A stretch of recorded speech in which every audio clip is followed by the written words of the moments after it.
आई doctor Mohammad अकरम। आवाज आ रही है? I doctor Mohammad Akram, associate professor department of history medicine, government college university Faisalabad से बात कर रहा हूँ। आज हम डिस्कस करेंगे एंजाइम्स। एंजाइम जो है वो बेसिकली प्रोटीन इन नेचर होते हैं और लिविंग सेल्स इसको बनाते हैं और केमिकल रिएक्शंस को ये कैटलाइज करते हैं लिविंग ऑर्गेनिज्म में, और स्पेसिफिक प्रोडक्ट्स जो है पैदा करते हैं और खुद यूज़ नहीं होते। यानी किसी भी रिएक्शंस के अंदर जब ये इसको कैटलिस्ट के तौर पर इस्तेमाल किया जाता है तो जो उस रिएक्शंस में ये प्रोडक्ट बनाता है, ये ना किसी रिएक्शन को शुरू करते हैं, सिर्फ और सिर्फ ये प्री एग्जिस्टिंग रिएक्शन को एक्सेलरेट करते हैं। और एंजाइम को बायोलॉजिकल कैटलिस्ट भी कहते हैं। कैटलिस्ट क्या होते हैं? ये एजेंट होते हैं जो कि माइन्यूट अमाउंट में किसी भी रिएक्शन की वेलोसिटी को इंक्रीज करते हैं और उसमें फाइनल प्रोडक्ट के अंदर, रिएक्शन के फाइनल प्रोडक्ट में ये अपीयर नहीं होते। अच्छा, सबस्ट्रेट। सबस्ट्रेट वो कंपाउंड होता है जिस पर कोई एंजाइम एक्ट करता है। तो इनका जो नोमेनक्लेचर है, तो आमतौर पर किसी एंजाइम की शिनाख्त के लिए एज का इस्तेमाल होता है, ASE। तो किसी भी सबस्ट्रेट के नाम से ये प्रेसिडेड होता है। तो कैटलेज जैसे हुआ, यानी कि जो इनके एंड पे होगा ASE यूज होता है। इस तरह मुख्तलिफ किस्म के एंजाइम्स होते हैं। कुछ जो होते हैं ऑक्सीडो रिडक्टेजेस, जो कि ऑक्सीडेशन करवाते हैं और रिडक्शन रिएक्शन करवाते हैं। डिहाइड्रोजनेजेस, जो कि हाइड्रोजन को रिमूव करवाते हैं सबस्ट्रेट से। ऑक्सीडेटिव ऑक्सीडेजेस जो होते हैं वो सिर्फ ऑक्सीजन को यूज करते हैं एज हाइड्रोजन एक्सेप्टर। उसके बाद ऑक्सीडेजेस जो है वो ऑक्सीजन को यूज करते हैं एज अ हाइड्रोजन एक्सेप्टर, जबकि ऑक्सीजनेजेस जो है वो ऑक्सीजन को इनकॉर्पोरेट करते हैं सबस्ट्रेट के अंदर। ये इनमें जो है वो फर्क होता है। डी हाइड्रोजन पर ऑक्सीडेजेस, ये जो है वो पर ऑक्सीडेशन रिएक्शंस करवाते हैं। ट्रांस अमाइनेजेस, ये जो है ट्रांस अमाइनेशन करवाते हैं। आमतौर पर हम जो है SGOT और SGPT जो करवाते हैं, ये भी एंजाइम होते हैं। SGPT जो है उसको कहते हैं सीरम ग्लूटामेट पारवेट ट्रांस अमाइनेज, और SGO2 को सीरम ग्लूटामेट ऑक्सैलोएस्टेट ट्रांस अमाइनेज कहते हैं। ये एंजाइम जो है ट्रांस अमाइनेशन रिएक्शन में इस्तेमाल होते हैं, और SGPT जो है उससे एलानिन बनता है और SGOT से ऑक्सैलोएस्टेट बनता है। और ये जो है ऑक्सैलोएस्टेट एस्पार्टेट में चेंज होता है और एस्पार्टेट ऑक्सैलोएस्टेट में चेंज हो सकता है। इस पायरुवेट जो है वो एलानिन में चेंज हो सकता है और एलानिन जो है वो पायरुवेट में चेंज हो सकता है। ये हम जो LFT करवाते हैं उसके अंदर भी SGPT यानी कि हम उसको मार्कर के तौर पर लेते हैं। SGPT जो है ये जब लिवर का कोई प्रॉब्लम होता है तो उसमें इसका लेवल बढ़ जाता है। ये सेल के अंदर मौजूद होता है और जब लिवर सेल्स मुतासर होते हैं, उनमें इन्फेक्शंस होती है या ऑक्सीजन की कमी होती है, तो उस सूरत में सेल जो है वो उनकी ब्रेक डाउन होती है और उस ब्रेक डाउन से SGPT का लेवल बढ़ जाता है। और इसकी इम्पोर्टेंस ये है कि ये नॉन एसेंशियल अमाइनो एसिड बनाते हैं।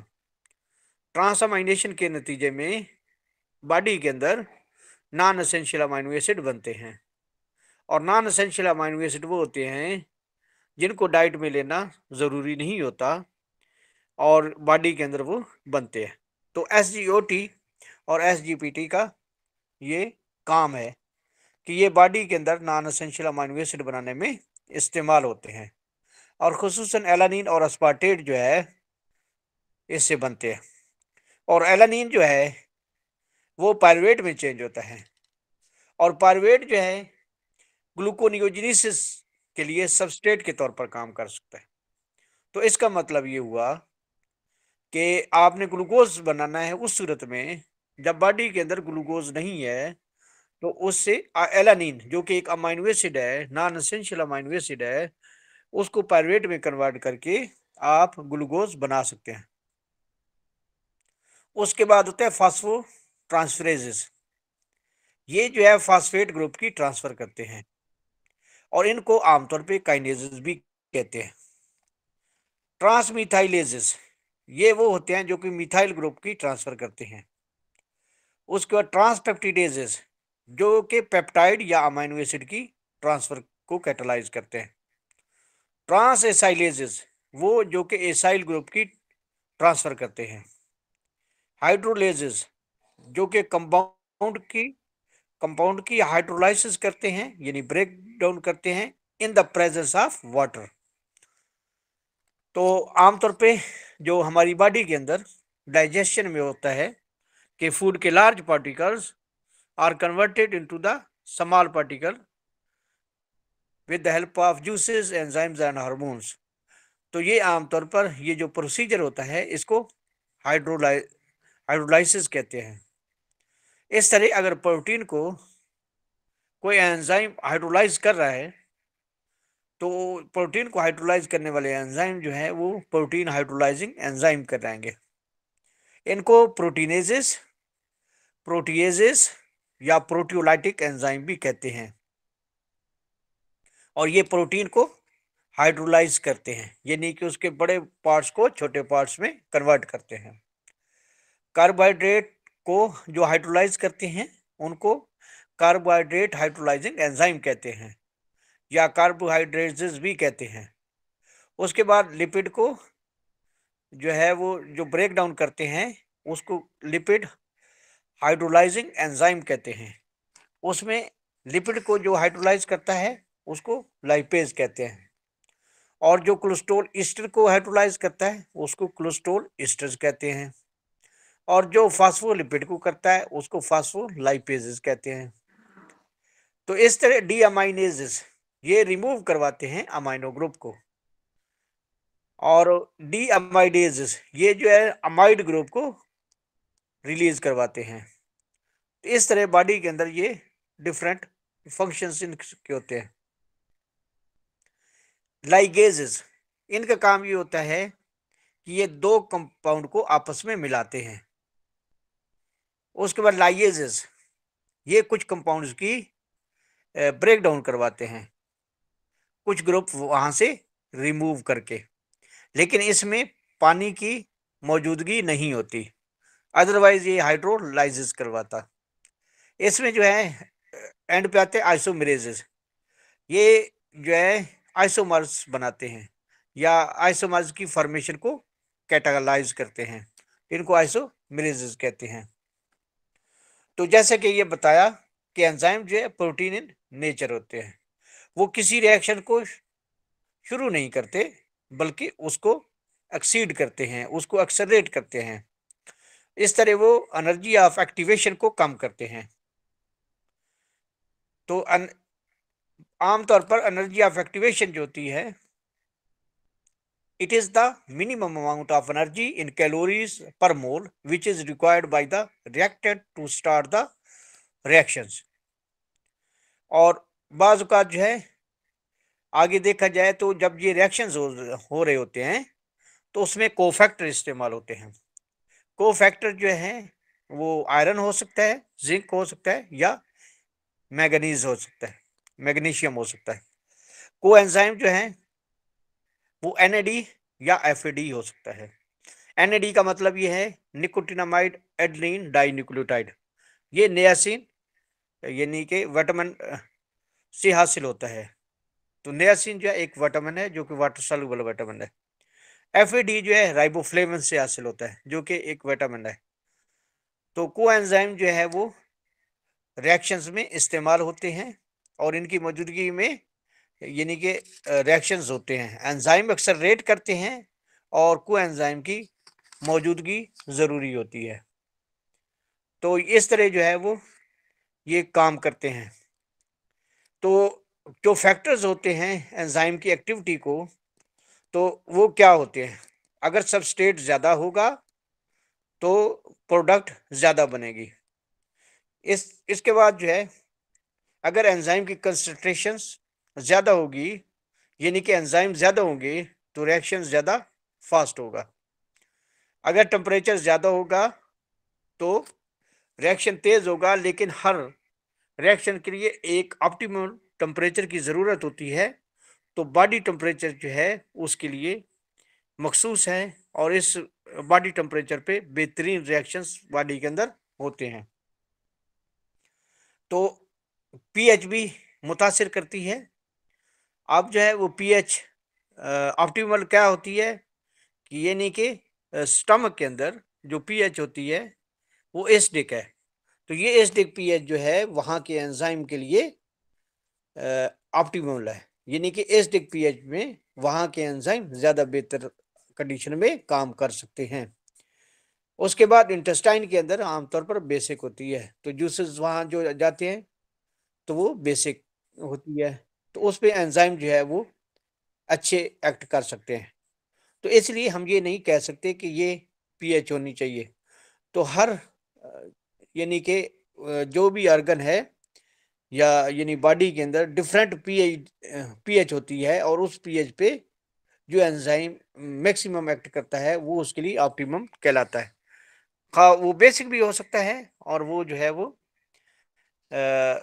एसिडिक भी हो सकता है। तो ये दोनों किस्म के इस्तेमाल होते हैं। अब एंजाइम्स जो है ना बाज़ औक़ात मेडिसिन के तौर पर भी इस्तेमाल होते हैं। तो इसको कहते हैं थेराप्यूटिक पर्पसेस। इसके ऑइंटमेंट भी बनाए जाते हैं, इंजेक्शंस भी बनाए जाते हैं और इनको खाने के लिए भी इस्तेमाल किया जाता है, या एडिबल्स भी होते हैं, यानी कि जिनको आप यानी कि माउथ के थ्रू ले सकते हैं, एडिबल्स खाने वाली दवा। तो डाइजेस्टिव पर्पस के लिए जो इस्तेमाल होते हैं उसमें लाइपेजेस होते हैं, प्रोटीनेजेस होते हैं और अमाइलेजेस होते हैं। पैक्रियाटिन और पेप्सिन है, ये पैक्रियाटिक जूस के एंजाइम्स हैं।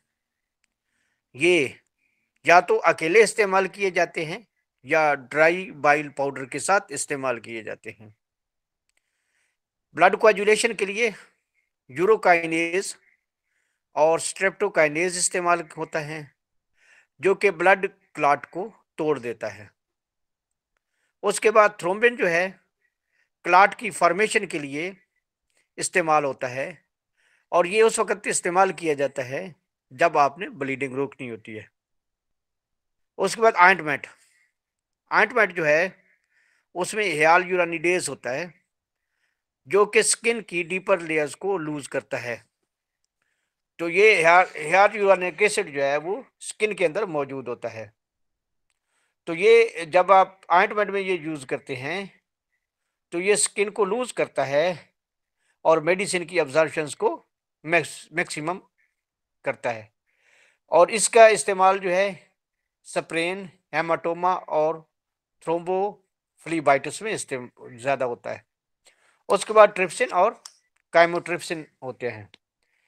ये नेक्रोटिक टिश्यू की डिग्रेडेशन के लिए इस्तेमाल होते हैं, या कहीं पे पस के मासेस बने हों या अफियन हो तो उसमें भी इस्तेमाल होते हैं। वुंड को क्लीन करने के लिए भी इस्तेमाल होते हैं या वाउंड हीलिंग के लिए यूज़ होते हैं। बाज़ औक़ात एंजाइम को हम कैंसर के ट्रीटमेंट के लिए भी इस्तेमाल करते हैं। एस्पैराजिनेस जो है वो लिम्फोब्लास्टिक ल्यूकीमिया, जो कि बच्चों के अंदर आमतौर पर होता है, उसकी ट्रीटमेंट के लिए एस्पैराजिनेस यूज़ होता है। तो इस तरह बॉडी के अंदर जो है एंजाइम का काम जो होता है वो रिएक्शन को तेज़ करना होता है और ये खुद यूज़ नहीं होते। और इसको रिएक्शंस में भी ये इस्तेमाल होते हैं, जैसा कि नॉन एसेंशियल अमाइनो एसिड ये बनाते हैं, और दूसरा ये कि मेडिसिन के तौर पर भी इस्तेमाल होते हैं। ये दो किस्म के इनसे फंक्शंस लिए जाते हैं। तो ये मेजर फंक्शन जो है, यानी इसको कैटलिस्ट के तौर पर भी इस्तेमाल किया जाता है, यानी कि किसी भी रिएक्शंस को एक्सेलरेट करने के लिए। तो ये इनकी अफादियत है। Thank you very much.